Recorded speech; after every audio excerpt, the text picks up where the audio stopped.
तालिबान के आने के बाद से अफगानिस्तान एक बार फिर पुराने रंग ढंग अपना रहा है। इस बीच बच्चाबाजी नाम की परंपरा भी तेजी से बढ़ी है। इसमें किशोर या उससे भी छोटी उम्र के बच्चों को ताकतवर तालिबानी लोग अपने मन बहलाव के लिए खरीदते हैं। उन्हें डांस की ट्रेनिंग दी जाती है, जिसके बाद शोषण का दौर शुरू हो जाता है। अफगानिस्तान में लंबे समय तक रह चुकी स्पेशल अमेरिकी फोर्सेस भी इस कस्टम के खिलाफ आवाज नहीं उठा सकी। यहां तक कि यूनाइटेड नेशंस भी अफगानिस्तान के घरेलू मामलों से दूर रहता है। बच्चाबाजी एक पर्शियन शब्द से उपजा है, जिसका मतलब है बच्चों का खेल। इस प्रैक्टिस के तहत 8 साल से ज्यादा और 16 साल से कम उम्र के लड़कों को यौन गुलाम बनाकर रखा जाता है। इसे बच्चा बारिश भी कहते हैं, यानी वो बच्चा जिसकी दाढ़ी न आई हो वो इसका मेन कैरेक्टर होता है। बच्चों की जब दाढ़ी आने लगती है तब उन्हें वापस छोड़ दिया जाता है। कुछ सालों के भीतर ज्यादातर बच्चे कम उम्र में यौन बीमारियों के शिकार भी हो चुके होते हैं या फिर नशे की गिरफ्त में आ चुके होते हैं। ऐसे बच्चों को उनका परिवार भी नहीं अपनाता। कुल मिलाकर एक बार बच्चाबाजी में आ चुके लड़कों के लिए सोसाइटी में कोई जगह नहीं रह जाती है, सिवाय इसके कि वो नशे के कारोबार में आ जाएं या फिर छिपकर यौन सर्विस देते रहे। कई बार ये तालिबानी सेना में भर्ती हो जाते हैं। आमतौर पर ये गरीब घरों के बच्चे होते हैं। तालिबान सैनिक या अफसर बढ़िया खाने और पढ़ाई का वादा करके उन्हें उनके पेरेंट्स से खरीद लाते हैं और इस काम में डाल देते हैं। पेरेंट्स अगर इसके लिए राजी न हो तो उन्हें डरा धमका कर भी ऐसा किया जाता है या फिर बच्चों को अगवा भी किया जा सकता है। अगर एक बार तालिबानी मिलिटेंट टारगेट कर लें तो परिवार के पास अपने लड़कों को बचाने का कोई रास्ता नहीं बच जाता है।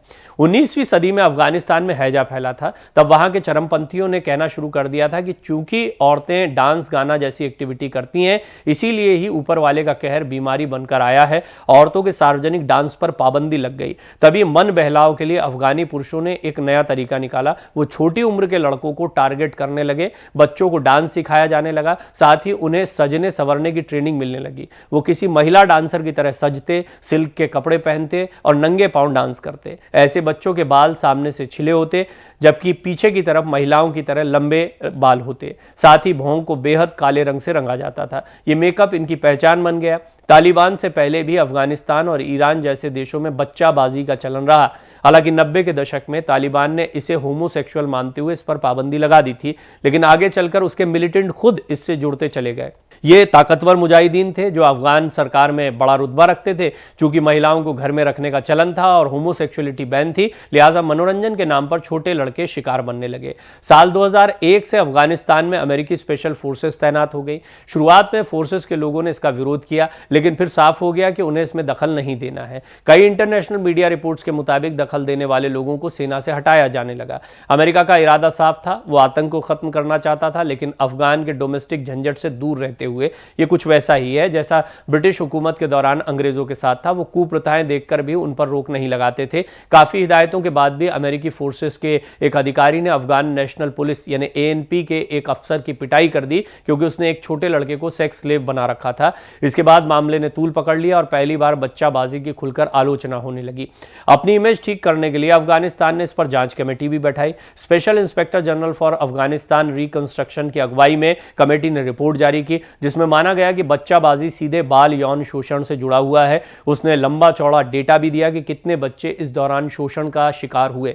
मई 2017 में बच्चाबाजी को अवैध घोषित किया गया। अफगान कानून के तहत इस पर 7 साल की कैद तय हुई, लेकिन ऐसे मामले अनरिपोर्टेड ही रहे।